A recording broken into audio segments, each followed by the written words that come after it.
بسم اللہ الرحمن الرحیم۔ اللہ تبارک و تعالیٰ کے نام سے آغاز کرتے ہیں جو بہت مہربان نہایت رحم والا ہے۔ حدیث نمبر 144 آپ کی خدمت میں عرض کی تھی، جس میں نبی کریم صلی اللہ علیہ وسلم نے ارشاد فرمایا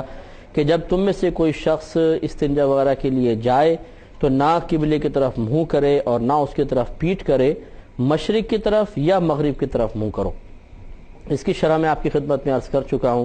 امام شافعی رحمۃ اللہ علیہ نے اس سے استدلال کیا ہے کہ چونکہ اس زمانے میں لوگ کھلے میدانوں میں کھیتوں وغیرہ کے اندر استنجا کے لیے جایا کرتے تھے، زمینوں پہ جاتے تھے، اور اس میں سرکار صلی اللہ علیہ وسلم نے منع فرمایا ہے، لہذا انہوں نے استدلال کیا کہ کھلے میدان میں اگر کوئی بیٹھا ہوا ہے تو وہ کعبۃ اللہ کی طرف رخ یا پیٹھ نہ کرے، لیکن اگر کوئی بند عمارت میں ہے، جیسے ہمارے ہاں بند استنجا خانے ہوتے ہیں، تو اس میں چاہے وہ پیٹھ کر لے چاہے رخ کر لے، کوئی حرج نہیں ہے۔ یہ امام شافعی رحمۃ اللہ علیہ کا موقف ہے، اور امام بخاری رحمۃ اللہ علیہ چونکہ امام شافعی رحمۃ اللہ علیہ کو ہی فقہ میں فالو کرتے ہیں، لہذا انہوں نے اس کا باب کیا باندھا تھا کہ بڑا استنجا کرتے ہوئے یا پیشاب کے وقت قبلے کی طرف منہ نہ کیا جائے، لیکن جب عمارت میں ہو یا کسی دیوار یا اس طرح کی کسی چیز کے پیچھے آڑ میں ہو تو حرج نہیں۔ تو ہم احناف یہ کہتے ہیں کہ اصل میں یہاں پر کعبۃ اللہ کی تعظیم کی طرف اشارہ کرنا مقصود ہے۔ اب وہ چاہے اگر آپ میدان میں بھی بیٹھے ہوں مثال کے طور پر تو کعبۃ اللہ فوراً سامنے تو نہیں ہے۔ آپ یہ دیکھیں کتنے بیچ میں درخت ہوں گے، پہاڑ ہوں گے، ریت کے ٹیلے ہوں گے، پھر کہیں جا کے پیچھے کعبۃ اللہ ہے۔ تو خالی یہ تو نہیں کہ میدان کے اندر بیٹھے ہیں تو کعبۃ اللہ سامنے آ جاتا ہے، ایسا نہیں۔ رکا کعبۃ اللہ اور جہاں آپ بیٹھے چاہے کھلے میدان میں، رکاوٹیں تو اب بھی درمیان میں ہیں، تو معلوم ہوا کہ چاہے رکاوٹیں درمیان میں ہوں، نبی کریم صلی اللہ علیہ وسلم نے کعبۃ اللہ کی طرف رخ اور پیٹھ کرنے کو منع کیا ہے۔ گویا کہ کعبہ کی تعظیم حقیقتاً اشارہ تو اسی طرف ہے، لیکن جو سمت ہے اس کی تعظیم کرنے کا حکم ہے۔ اب چاہے آپ عمارت کے اندر ہوں یا کھلے میدان میں، کعبۃ اللہ کی سمت کی تعظیم کرنا تو دونوں صورتوں میں ہی لازم ہے، لہذا معلوم ہوا کہ کھلے میدان کے ساتھ اس کو مقید کر دینا اور عمارت وغیرہ کا استثناء کرنا یہ درست نہیں ہوگا۔ چند احادیث کریمہ سماعت فرمائیں جس میں امام اعظم ابو حنیفہ رضی اللہ تعالی عنہ کے مذہب کی تائید ہوتی ہے، یعنی ہم احناف کی، کہ ہم یہ کہتے ہیں کہ چاہے کھلے میدان میں ہو چاہے بند عمارت میں، دونوں جگہ ہمیں اس چیز کا خیال رکھنا ہے کہ قضاء حاجت کے وقت جب ستر کھول لے انسان تو نہ کعبۃ اللہ کی طرف پیٹھ ہو اور نہ ہمارا رخ ہونا چاہیے۔ چنانچہ سنن ابو داؤد، سنن ترمذی، مسند امام احمد بن حنبل، المعجم الکبیر میں، اسی طرح سنن بہقی وغیرہ میں اور صحیح ابن حبان وغیرہ میں حضرت ابو ایوب انصاری رضی اللہ تعالیٰ عنہ سے مروی ہے، یہ بیان کرتے ہیں کہ نبی کریم صلی اللہ علیہ وسلم نے ارشاد فرمایا کہ جب تم میں سے کوئی شخص قضاء حاجت کے لیے جائے تو نہ قبلے کی طرف منہ کرے اور نہ پیٹھ کرے، چاہے پیشاب کرے یا بڑا استنجا کرے، لیکن مشرق کی طرف منہ کرے یا مغرب کی طرف۔ اس کی شرح میں پہلے بیان کر چکا ہوں، یہ مدینہ منورہ کے حساب سے ہے، ہمارے یہاں مشرق مغرب کا لحاظ نہیں کریں گے، کعبۃ اللہ کی جو سمت ہے اس طرف رخ یا پیٹھ نہیں کی جائے گی۔ حضرت ابو ایوب رضی اللہ تعالیٰ عنہ فرماتے ہیں، اب تائید دیکھیں فقہ نفی کی کیسے ہو رہی ہے، کہ جب ہم شام گئے تو وہاں کے بیت الخلاء قبلے کی طرف بنے ہوئے تھے، تو ہم تھوڑا سا ٹیڑھا ہو کر بیٹھتے تھے اور اللہ تبارک و تعالیٰ سے استغفار کرتے تھے۔ دیکھیں صراحتاً ثابت ہوا، یہی حضرت ابو ایوب انصاری رضی اللہ تعالیٰ عنہ جو اس بخاری کی حدیث میں ہے کہ ابو ایوب انصاری رضی اللہ تعالیٰ عنہ نے روایت بیان کی کہ سرکار نے فرمایا جب تم قضاء حاجت کے لیے بیٹھو تو کعبۃ اللہ کی طرف نہ رخ کرو نہ پیٹھ کرو۔ یہی ابو ایوب انصاری رضی اللہ تعالیٰ عنہ، ان جو میں نے کتابیں آپ کو ذکر کی، ابو داؤد کی روایت میں بھی ہے یہ روایت، ترمذی میں ہے، معجم الکبیر میں ہے، بہقی میں ہے، یہی ابو ایوب انصاری فرماتے ہیں ہم شام میں گئے تو وہاں کے بیت الخلاء کعبۃ اللہ کے رخ بنے ہوئے تھے، تو ہم تھوڑا سا ٹیڑھا ہو کر بیٹھتے تھے تاکہ ہمارے رخ نہ کعبۃ اللہ کی طرف نہ ہو، پیٹھ کعبۃ اللہ کی طرف نہ ہو، لیکن پھر بھی تھوڑا ٹیڑھا بیٹھنے میں ہمیں یہ گمان ہوتا تھا کہ ایسا تو نہیں کہ کعبۃ اللہ کی تعظیم کے خلاف ہو، تو ہم اللہ تعالیٰ کی بارگاہ میں احتیاطاً استغفار بھی کرتے تھے، توبہ کرتے تھے، مغفرت طلب کرتے تھے، مجبوری تھی تو ٹیڑھے ہو کے بیٹھ جایا کرتے تھے۔ اس سے معلوم ہوا کہ دیکھیں چاہے عمارت کے اندر ہوں چاہے کھلے میدان میں ہوں، ہمیں چاہیے کہ کعبۃ اللہ کی طرف رخ یا پیٹھ نہ کی جائے۔ ایک اور مزید روایت صحیح مسلم کی ہے، سنن ابو داؤد، سنن ترمذی اور ابن ماجہ میں بھی ہے۔ حضرت سلیمان رضی اللہ تعالیٰ عنہ بیان کرتے ہیں کہ ان سے یہ کہا گیا تھا کہ تمہارے نبی صلی اللہ علیہ وسلم تمہیں ہر چیز کی تعلیم دیتے ہیں، حتیٰ کہ قضاء حاجت کی بھی تعلیم دیتے ہیں۔ یہ اصل میں کچھ لوگوں کی طرف سے ایک اعتراض سا ہوا، بعض نے کہا یہود نے جملے کہے تھے، یہ تمہارے نبی تو استنجا کے بارے میں بیان کرتے ہیں۔ انہوں نے تضحیق کے ساتھ ذکر کیا کہ یہ کیا ایسی حقیر اور معمولی چیز کا بیان کرتے ہیں۔ اب حضرت سلیمان نے جواب کیا دیا، حضرت سلمان رضی اللہ تعالیٰ عنہ نے کہا کہ ہاں، آپ نے ہمیں بڑا استنجا یا پیشاب کرتے وقت قبلے کی طرف منہ کرنے سے منع کیا ہے، اور دائیں ہاتھ سے استنجا کرنے سے منع کیا، اور 3 پتھروں سے کم سے استنجا کرنے سے منع کیا ہے،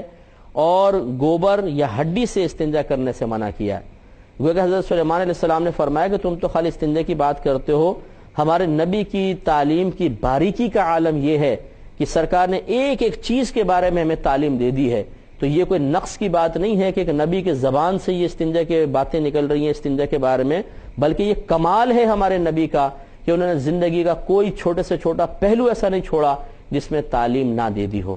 تو یہ اب دیکھنے والے کا دیکھیں زاویہ نظر ہے، کوئی اس کو حقارت سے دیکھ رہا ہے اور کوئی اس کو کمال کے طور پر دیکھ رہا ہے کہ یہ بہت بڑا نبی کا کمال ہے کہ ایسی سی چھوٹی باتیں ہیں کہ جس میں انسان ہدایت حاصل کرنے کے لیے، گائیڈ لائن حاصل کرنے کے لیے سوالیہ نگاہیں اٹھائے تو صرف ایک مذہب اسلام ایسا نظر آتا ہے جو ہر چیز کا پرفیکٹ جواب دینے کے لیے تیار ہے۔ باقی اور کوئی بھی مذہب اٹھا کے دیکھ لیجئے کہ جس میں اتنی کامل تعلیمات آپ کو نہیں ملیں گی، تو یہ کمال ہے، نقص نہیں ہے۔ تو اس میں بھی حضرت سلمان علیہ السلام نے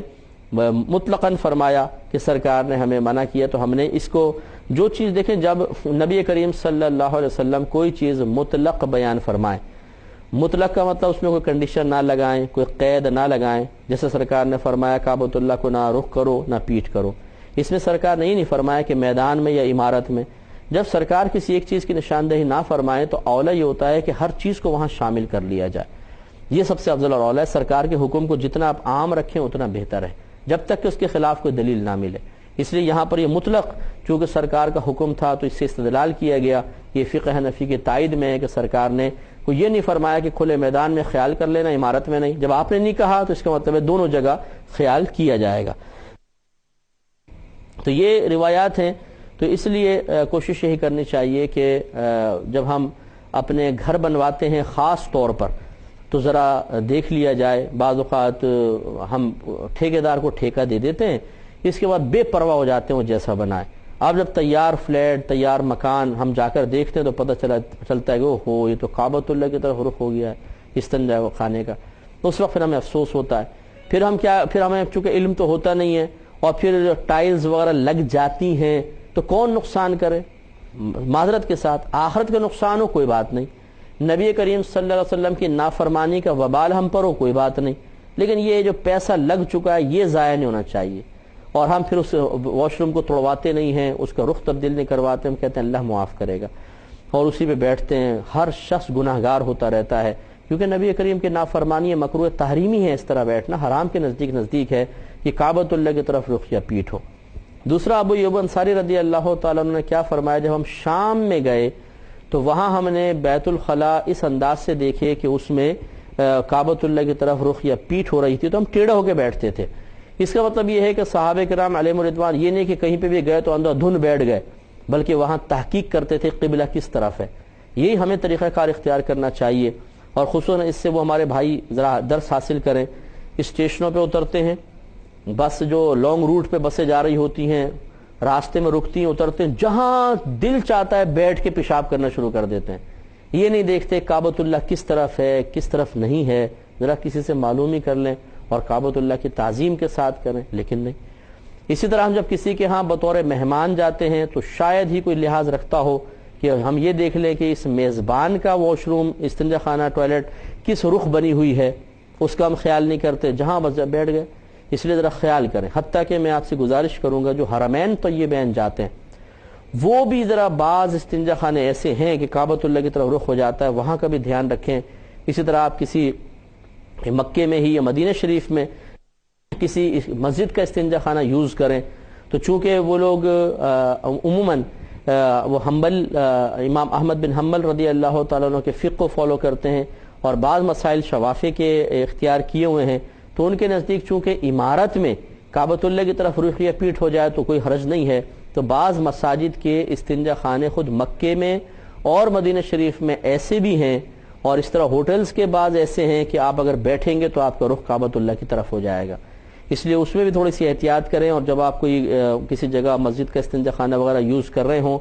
تھوڑی سی تحقیق کر لیں کہ کعبۃ اللہ کس سمت ہے، تاکہ آپ گناہ گار نہ ہوں۔ اگر ایسا کوئی آپ کو استنجا خانہ ملتا ہے کہ کعبۃ اللہ کی طرف رخ یا پیٹھ ہو تو تھوڑا سا ٹیڑھا ہو کر بیٹھیں۔ ایسی عرفات سے جب آپ مزدلفہ کی طرف جاتے ہیں، راستے میں بنے ہوئے ہیں استنجا خانے، ان میں بھی بعض ایسے ہیں کہ جن میں رخ آدمی کا ہو سکتا ہے، تو ذرا احتیاط کر کے پھر کیا جائے۔ اب دیکھیں، اگر اسی کو دیکھ لیا جائے کہ نبی کریم صلی اللہ علیہ وسلم نے چونکہ تعظیم کعبہ کا قصد فرمایا ہے، اس لیے آپ یہ فرما رہے ہیں کہ استنجا کرتے ہوئے اپنا رخ یا پیٹھ کعبۃ اللہ کی طرف نہ کی جائے، تو پھر یہ چیز تو پھر نہانے میں بھی ہوگی، ٹھیک ہے نا؟ نہانے میں بھی انسان اپنا ستر کھولتا ہے، تو کعبۃ اللہ کی طرف کوشش کرنی چاہیے، نہ رخ ہو نہ پیٹھ۔ تو یہ اس سے ہمارے وہ بھائی بہن بھی ذرا درس حاصل کریں کہ جب وہ نہاتے ہیں، اگر مثال کے طور پر یہ اس طرح شاور لگا ہوا اس رخ اور یہی سامنے کعبۃ اللہ ہے، تو وہ لحاظ نہیں کریں گے شاور کے سامنے نہا رہے ہیں اور ہمارا رخ کعبۃ اللہ کی طرف ہے یا پشت کعبۃ اللہ کی طرف ہو رہی ہوتی ہے۔ اس طرح نہیں کرنا چاہیے، بلکہ ایسے کھڑے ہوں کہ ہمارا سیدھا یا الٹا کندھا کعبۃ اللہ کی طرف ہو، چہرہ یا پیٹھ نہ ہو۔ یہ دیکھیں بظاہر بہت چھوٹی چھوٹی چیزیں، کون ہمیں دیکھ رہا ہے واش روم کے اندر، لیکن اللہ تبارک و تعالیٰ کو علم ہے ہم کیا کر رہے ہیں اور کس رخ کھڑے ہیں۔ بعض اوقات انسان ایک چیز کو انتہائی معمولی سمجھتا ہے، بالکل چھوٹا سا، لیکن اللہ تبارک و تعالیٰ اس پہ کرم فرما دیتا ہے۔ فقہاء اسلام نے فرمایا کہ اگر کوئی کعبۃ اللہ کی طرف رخ کر کے استنجا کر رہا ہو اور اس کو اچانک یاد آ جائے اور وہ اپنا رخ پھیر لے، تو اللہ کی رحمت سے امید ہے کہ اللہ تعالیٰ اس کی بخشش و مغفرت فرما دے۔ اس طرح لکھا ہے بعض اکابرین کے اوپر جو انکشافات ہوئے ہیں، انہوں نے عالم کشف میں جو کچھ دیکھا ہے اس کی روشنی میں یہ باتیں بیان فرمائی ہیں۔ اس لیے با ادب با نصیب، بے ادب بے نصیب، یہ نہ دیکھیں کہ کوئی ہمیں دیکھ رہا ہے تو ہم ادب اختیار کریں گے۔ اللہ تبارک و تعالیٰ کے تو علم ہے، اللہ تعالیٰ کی نگاہوں سے تو کوئی اوجھل نہیں ہو سکتا ہے، لہذا ہمیں کوشش کرنی چاہیے کہ چاہے قضاء حاجت کے وقت ہو یا نہاتے ہوئے اچھی طریقے سے ہم خیال کریں، اور جو اپنے نئے مکانات بنوا رہے ہیں ان کو استنجا خانے کا رخ صحیح بنوانا چاہیے۔ جو بن چکے ہیں، اگر آپ کو 40-50 ہزار روپے بھی خرچ کرنے پڑ جائیں کوئی بات نہیں، اللہ کے لیے ان استنجا خانوں کو رخ ٹھیک کروا لیں۔ ایک دفعہ ٹوٹ پھوٹ ہوگی نا، ویسے بھی تو ہو سکتی ہے، اللہ نہ کرے خدا نہ خواستہ کوئی زلزلہ آ جائے اور آپ کا پورا واش روم ہل کر تباہ ہو جائے، ٹائلیں وائلیں ٹوٹ جائیں، کیا کریں گے؟ پھر بھی تو اس کو صحیح کروائیں گے۔ تو اللہ کے لیے اگر ہم کریں کہ اپنے واش روم کا رخ صحیح کر لیں تاکہ مسلسل گھر والے گناہ گار نہ ہوتے رہیں، تو میں کہتا ہوں یہ کوئی مہنگا سودا نہیں ہے، بہت سستا سودا ہے۔ ساری زندگی کے گناہوں کا وبال لے کر تھوڑے سے پیسے بچا کے ہم قبر میں چلے گئے تو یہ پیسہ ہمارے عذاب کو دور نہیں کر سکتا۔ ہاں وہ مطلب اگر ایسا ہم نے کیا کہ پیسہ خرچ کر لیا اور آخرت کا وبال لے کر نہیں گئے، گناہ لے کر نہیں گئے، تو یہ گناہ نہ لے کر جانا، یہ نیکی ہمیں عذاب سے ضرور بچا سکتی ہے۔ یہ فیصلہ ہمارے ہاتھ میں ہے۔ بعض وقت ہم اس طرح کے فیصلے کرتے ہوئے بے پرواہی کا مظاہرہ کرتے ہیں، ارے یار اللہ معاف فرمائے گا، یہ مولویوں کی باتیں ہیں، یہ مولویوں۔ اب یہاں میں اکثر موضوع سے ذرا ہٹ کر بھی سمجھا دیا کرتا ہوں، یہ جو ہمارے بھائی کہتے ہیں جی مولویوں کی باتیں ہیں، آپ کی نگاہوں میں مولوی کون ہوتا ہے؟ اگر مولوی کوئی داڑھی والے کا نام ہے یا امامے والے کا نام ہے، علماء کا نام مولوی ہے، آپ حقارت سے کہتے ہیں، تو یاد رکھیں کہ ہر نبی داڑھی والے تھے، اور خود ہمارے نبی کریم صلی اللہ علیہ وسلم داڑھی والے تھے، امامے والے تھے، آپ ایک بہت بڑے عالم تھے، اللہ کے بعد سب سے زیادہ علم آپ کا ہے۔ تو جس کو آپ ایک دیندار شخص کو ایک مولوی کہہ کر حقارت کے ساتھ ذکر کر کے اس کی بات کو رد کرنے کو معمولی سمجھتے ہیں، اس وقت آپ کا یہ اعتراض، آپ کا یہ اٹیک اللہ کے نبی کی طرف بھی ہوتا ہے۔ اس لیے تھوڑا سا ذرا خیال کر لیں کہ ہر شخص برا نہیں ہوتا ہے، ہو سکتا ہے کہ کوئی داڑھی والا آپ کی زندگی میں ایسا مل گیا ہو، کوئی صاحب علم ایسے شخص آپ کو مل گئے ہوں کہ آپ کسی وجہ سے ان سے متنفر ہوں، تو ایک ہی لاٹھی سے سب کو نہیں ہانکنا چاہیے۔ انبیاء علیہ السلام اپنی امت کے صاحب علم لوگوں کو سب سے زیادہ محبوب رکھتے ہیں، یاد رکھیں۔ اور ہمارے نبی کریم صلی اللہ علیہ وسلم کی ایسی بے شمار حدیثیں ہیں کہ سرکار جو اس امت کے علماء ہیں اور مجتہدین ہیں ان سے بڑی محبت فرماتے ہیں، بلکہ سرکار صلی اللہ علیہ وسلم جب نماز پڑھاتے تھے تو آپ فرمایا کرتے تھے کہ جو سب سے زیادہ صاحب علم ہیں وہ میرے قریب کھڑے ہوں، پھر جو ان کے بعد ہیں، پھر ان کے بعد ہیں۔ تو آپ صاحب علم لوگوں کو عزت دیتے تھے، فوقیت دیتے تھے، انہیں قریب کرتے تھے، ان سے محبت فرماتے تھے، کیونکہ یہ وہ لوگ ہیں جو نبی کریم صلی اللہ علیہ وسلم کے دین کو لوگوں تک پہنچاتے ہیں۔ تو سرکار ان سے خصوصی محبت فرماتے ہیں، اور جس سے اللہ کا نبی محبت فرمائے ضرور اللہ تبارک و تعالیٰ بھی اس سے محبت فرماتا ہے۔ تو جس کو آپ مولوی کہہ کر حقارت سے ٹھکرا رہے ہیں، یہ ہو سکتا ہے کہ اللہ تعالیٰ اس کے رسول کی بارگاہ کا پیارا بندہ ہو۔ آپ نے صرف داڑھی کو دیکھ کر آپ کو کراہت محسوس ہو رہی ہے، امامے کو دیکھ کر، اس وجہ سے کہ وہ دین سے وابستہ ہے، آپ کراہت کر رہے ہیں، تو میدان محشر میں پھر آپ دیکھیے گا جہاں پر اگر آپ یہی کہتے ہیں کہ مولوی ہیں تو وہاں مولویوں کی ہی حکومت ہوگی کہ اللہ تبارک و تعالیٰ کے سارے نبی داڑھی والے ہیں، سارے نبی متبع سنت رہے ہیں، یعنی متبع شریعت رہے ہیں، اللہ تبارک و تعالیٰ نے ان کو جو حکم فرمایا اس پر عامل رہے ہیں، اور جو اللہ کے نبی کا کہنا مانتے رہے ان کو وہاں عزت ملے گی۔ وہاں آپ کا ناک بھوں چڑھانا اور وہاں پر آپ کا یہ زور یہ نہیں چلے گا۔ یہاں شاید چل جائے کہ آپ کسی داڑھی والے کو حقارت کے ساتھ اپنی فیکٹری سے نکال دیں، آفس سے نکال دیں، اپنے آفس میں آنے نہ دیں، لیکن آخرت میں ایسا نہیں ہوگا۔ اس لیے تھوڑا سا اپنے آپ کو کنٹرول کریں اور اس قسم کی باتوں کو مولویوں کی بات کہہ کے نہ ٹھکرائیں، کیونکہ یہ کسی عام شخص کی بات نہیں ہے، یہ اللہ کے نبی کی بات ہے۔ بخاری کے اندر موجود ہے، مسلم میں موجود ہے، اللہ کے نبی نے ارشاد فرمایا ہے، آپ اگر یہ کہتے ہیں ارے یہ تو مولویوں کی باتیں ہیں اور حقارت کے ساتھ کہہ رہے ہیں، تو یہ عام شخص کی بات ہوئی، تو اللہ کے نبی کی بات ہے، تو آپ کا یہ طنز کس پہ جا رہا ہے، یہ اٹیک کس پر آپ کر رہے ہیں؟ اللہ کے نبی پر۔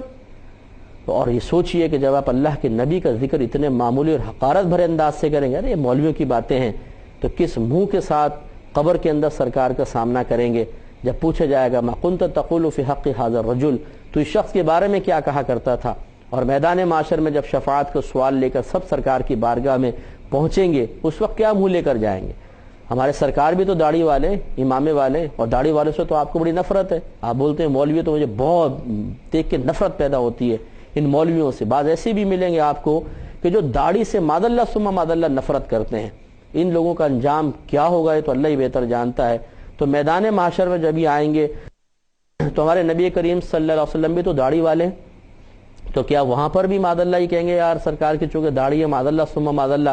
اس لیے میں ان کی بارگاہ میں شفاعت کے سوال کے لیے نہیں جاؤں گا؟ نہیں، وہاں کا ہولناکیاں تو دیکھی ہی نہیں ہیں۔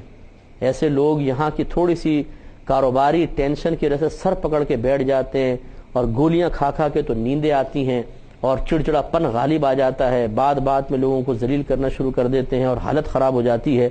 یہ نہیں سوچتے کہ یہاں کی معمولی سی تکلیف ہم سے برداشت نہیں ہو رہی تو میدان محشر میں سخت آزمائشیں کیسے برداشت ہوں گی؟ لہٰذا بعض باتوں پہ عمل کرنے سے بچنے کے لیے اسے مولویوں کی طرف منسوب کر کے اپنے لیے راہ فرار کے راستے تلاش کرنا یہ بہت ہی غلط ہے۔ ہو سکتا ہے کہ آپ کا طنز، آپ کا اٹیک اس عام مولوی پر نہ ہو بلکہ اللہ تبارک و تعالیٰ کے نبی کی طرف ہو جائے، تو ایمان کی بربادی کا سبب بھی بن سکتا ہے۔ اللہ تعالیٰ ہمیں سمجھ کی توفیق عطا فرمائے۔ آمین۔ وآخر دعوانا ان الحمد للہ رب العالمین۔